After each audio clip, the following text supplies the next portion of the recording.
আল্লাহ রাব্বুল আলামিনকে রাজি এবং খুশি করার জন্য এবং তার দ্বীনকে পৃথিবীর বুকে বিজয়ী করার জন্য। সুতরাং মনে করি কোন অবস্থাতেই আমাদের জন্য থেমে যাওয়া, দমে যাওয়া এটা কিছুতেই নীতি নৈতিকতার দাবি হতে পারে না। ব্যক্তিগতভাবে আমার জন্য এখানে লাভের কিছু নেই। মনে করেন এই যে আজকে এখানে এসে আমি আধা ঘন্টা কথা বললাম, যদি এই কথা বলাটাই নির্বাচনে না দাঁড়াতো, আমার হুজুর যদি দাওয়াত দিয়ে নিয়ে আসতেন, তাহলে দেখা যেত এখানে আমাকে যাওয়ার সময় পকেটের মধ্যে খাম একটা ঢুকিয়ে দিতেন, আমি বলা লাগতো না, কোথাও বলিও না, কিন্তু দেখা যেত হয়তো 30,000, 50,000, 1,00,000 টাকার খাম একটা পকেটে ঢুকিয়ে দিতেন। তো বাহ্যিকভাবে এতে আমার লাভ হতো না? বাহ্যিকভাবে এতে তো অবশ্যই লাভ হতো।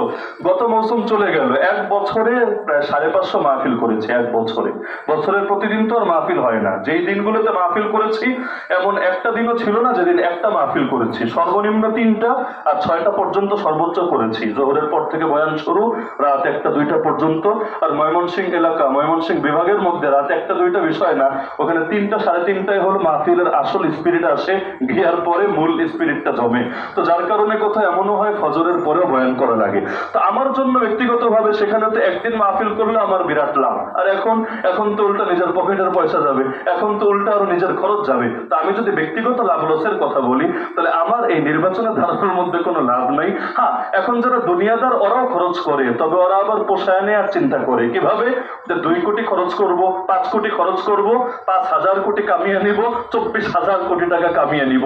কিন্তু আমাদের তো আর 2 পয়সা কামানোর চিন্তা করে লাভ নাই, এবং ওইগুলোর সাথে কোনো আলেমের ন্যূনতম সম্পর্কও থাকে না। তো যার কারণে আমাদের যেই কয়টা পয়সা যাবে ওইটাও হলো নিজের পকেটের লস, এবং ওইটা দিয়ে দুনিয়ার যদি কোনো একটা হয়তো খাবারও কেনা হতো, খাবারও খাওয়া হতো, বাহ্যিকভাবে সেটাতে লাভ ছিল। তবুও আমি মনে করি যে মসজিদ মাদ্রাসার পেছনে টাকা ব্যয় করলে সেটা যেমন আখিরাতের পুঁজি হয়, আল্লাহর জমিনে ইসলামের পক্ষে লড়াই যদি আমি আমার পকেটের পয়সা ব্যয় করি, সেটাতেও আমার আখিরাতের পুঁজি হয়। কারণ আল্লাহকে খালি জান দিলে চলে না, আল্লাহকে জানও দিতে হয়, আল্লাহকে মালও দিতে হয়। কোরআনে আল্লাহ জানও দিতে বলেছেন, কোরআনে আল্লাহ মালও দিতে বলেছেন। এজন্য আমরা জান নিয়েও জিহাদে নেমেছি, মাল নিয়েও জিহাদে নেমেছি। সুতরাং এই লড়াই থেকে আমরা সরে যাওয়ার কোনো কারণ নেই। হ্যাঁ, বাকি থাকলো আপনারা সঙ্গ দেবেন কি দেবেন না। তো এখন প্রত্যেক ব্যক্তি তো স্বাধীন, আমরা ঘুষ দিয়ে কারো থেকে তো আর ভোট আদায় করবো না, ওই রকম মানসিকতা আমাদের নাইও। কেউ যদি একটা ভোটও না দেয়, ব্যক্তিগতভাবে আমার লস নাই। কেন জানেন? কিয়ামতের দিন আল্লাহকে বলবো, আল্লাহ তুমি বলেছিলে চেষ্টা করতে, আমি চেষ্টা করেছি, পাবলিক সঙ্গ দেয় নাই, আমাকে এখানে দায়ী করে লাভ নাই। তুমি তাদেরকে প্রশ্ন করো, তাদের থেকে জবাব আদায় করো। আমার সাথে যা ছিল আমি চেষ্টা করেছি, সফল হই নাই, এটা তুমি কেন জানো, তুমি ভালো করে জানো কেন সফল হই নাই। আমি আপনাদের নাম আল্লাহর কাছে বলে দিব। আর যদি এমন হয় লড়াইয়ে আমরা সফল হয়েছি, সেটাও বলবো, আল্লাহ এই লড়াইয়ে আমার ব্যক্তিগত তেমন কৃতিত্ব ছিল না, এখন ব্যক্তি হিসাবে আমি কিছুই করতে পারতাম না, এই জনগণ তারা সহযোগিতা করেছে বলেই আলহামদুলিল্লাহ তোমার দ্বীনের পক্ষে আমরা লড়াইয়ে সফল হয়েছি। আমাকে বলেন তো, নবীজি হিজরত করে যখন মদিনায় গেলেন, মদিনাবাসী যদি বলতো আমরা নবীর সাথে নাই, তাহলে মদিনায় ইসলামী রাষ্ট্র প্রতিষ্ঠা সম্ভব ছিল? নবী তো মদিনায় গিয়েছেন পরে, তয়েফে গিয়েছিলেন আগে, তাহলে তয়েফ প্রথম ইসলামী রাষ্ট্র হলো না কেন? মদিনা প্রথম ইসলামী রাষ্ট্র হলো কেন? আরে কপাল তো খুলে যেত সবার আগে তয়েফবাসীর, কিন্তু ওদের কপাল পুরলো কেন? কারণ কি? কারণ তো আল্লাহর নবী তার চেষ্টা উভয় জায়গায় করেছেন, কিন্তু তয়েফবাসী বলেছে আমরা আপনার সাথে নাই এবং আপনাকে আমরা এখানে কাজ করতেও দেব না, পাথর মেরে দূর দূর করে তাড়িয়ে দিয়েছে। এতে কি আমার নবীর লস হয়েছে? এতে কি আল্লাহর দ্বীন ইসলাম থেমে গিয়েছে? থামে নাই, বরং আল্লাহ তাআলা মদিনাবাসীকে এর জন্য কবুল করে নিয়েছেন। আমার নবী মদিনায় ইতিপূর্বে দাওয়াত নিয়েও যান নাই, কিন্তু নবীজি যাওয়ার আগেই এমন একটা ঘর ছিল না যেই ঘরে কেউ না কেউ কালেমা পড়ে মুসলমান হয়ে যায় নাই। আমি আপনাদেরকে দাওয়াতটাই দিচ্ছি। আমরা যারা মাদ্রাসায় পড়েছি, নবীর ওয়ারিস হিসাবে আমাদের উস্তাদরা আমাদেরকে গড়ে তুলেছেন, আমরা আপনাদেরকে সে কথাই বলবো। নবীজি তার সাহাবীদেরকে যেই কথা বলেছিলেন সেই কথা হলো, ইয়া আইয়ুহাল্লাযীনা আমানু কুনু আনসারাল্লাহ। 28 নম্বর পারা, 12 নম্বর পৃষ্ঠা, প্রথম আয়াত, সূরা সাফের সর্বশেষ আয়াত। হে ঈমানদাররা, তোমরা আল্লাহর আনসার হয়ে যাও, আল্লাহর সাহায্যকারী হয়ে যাও। আপনারা আমাকে সাহায্য করবেন না, আপনারা আল্লাহর সাহায্যকারী হতে রাজি আছেন কিনা? ইনশাআল্লাহ। এই লড়াই হবে আল্লাহর জন্য, আমি ব্যক্তি এখানে কিছুই না। আল্লাহর সাহায্য যদি আপনি করেন তবুও আল্লাহর দিন বিজয়ী হবে, যদি না করেন তাও বিজয়ী হবে। তো যদি সাহায্য করতে পারেন ইনশাআল্লাহ আবার আপনার কপাল খুলে যাবে। রিজিক দেন কে? তাহলে বাবা মার সওয়াব কেন হয়? বাবা যে সন্তানের মুখে খাবার তুলে দেয় তার সওয়াব কেন হয়? সওয়াব এজন্য হয়, রিজিক দিয়েছেন তো আল্লাহ, ওসিলা তো হয়েছে আব্বা, ওই বাহ্যিক ওসিলা হওয়ার কারণে আল্লাহ থেকে সওয়াব দিয়ে দিয়েছেন। জীবন দেন কে? তাহলে বাবার এত দাম কেন? মায়ের পায়ের নিচে জান্নাত কেন? তারা তো জীবন দেয় নাই, জীবন তো আল্লাহ দিয়েছেন। দাম হলো এজন্য, জীবন তো আল্লাহ দিয়েছেন, কিন্তু তারা তো ওসিলা হয়েছে। ওসিলা হয় যে তারা কপাল খুলে যায়, আলহামদুলিল্লাহ। তো বাংলাদেশ ও ইসলামকে বিজয়ী করবেন কে? সবকিছু যিনি করেন এটাও তিনিই করবেন। কিন্তু আমি আপনি যদি ওসিলা হতে পারি, ওসিলা হতে পারি, বড় লস হবে না বিশাল লাভ হবে?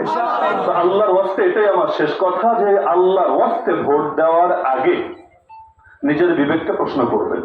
আমি ব্যক্তিগতভাবে নিজের ডাকডোর কোথাও পিঠাই না। এই যে এতক্ষণ কথা বললাম আমার নিজের শ্রেষ্ঠত্ব নিয়ে, নিজের ফজিলত নিয়ে, নিজের কোনো ব্যাকগ্রাউন্ড নিয়ে একটা বাক্য আমি বলেছি? কোথাও বলি না, কোথাও বলি না, আলহামদুলিল্লাহ। আরো 10 জায়গার বক্তব্য যদি আপনি চেক দেন কোনো জায়গায় পাবেন না। আমি শুধু একটা বার্তা সব জায়গায় দেই, এখানেও দিচ্ছি। আর আপনাদের সাথে আমার মহব্বত আজকের না। আমি 1 বছর জেল খেটে হাসিনার আমলে বের হয়েও সবার আগে যেখানে মাহফিলে এসেছিলাম সেটা কিন্তু এই বাংলা বাজার। মনে আছে কিনা আপনাদের জানি না, সবার আগে জেল থেকে বের হয়ে। তো মহব্বত আজকের নতুন না, কারণ হুজুর তো শুনিয়েছিলেন আমি আলিফবাটা শিখেছি তো এই মাটির সন্তানের কাছে। মানে আমার জীবনে আল্লাহ যতটুকু এলেম দিয়েছেন, জ্ঞান দিয়েছেন, যতটুকু বড় করেছেন, এটার সবচেয়ে বড় অবদান এই ফতেপুরের মাটির। তো যার কারণে আপনাদের সাথে আমার মহব্বত অনেক পুরনো। আমি শুধু একটা বার্তা দেবো, সেটা হলো ভোটটা দেওয়ার আগে নিজের বিবেককে জিজ্ঞেস করবেন।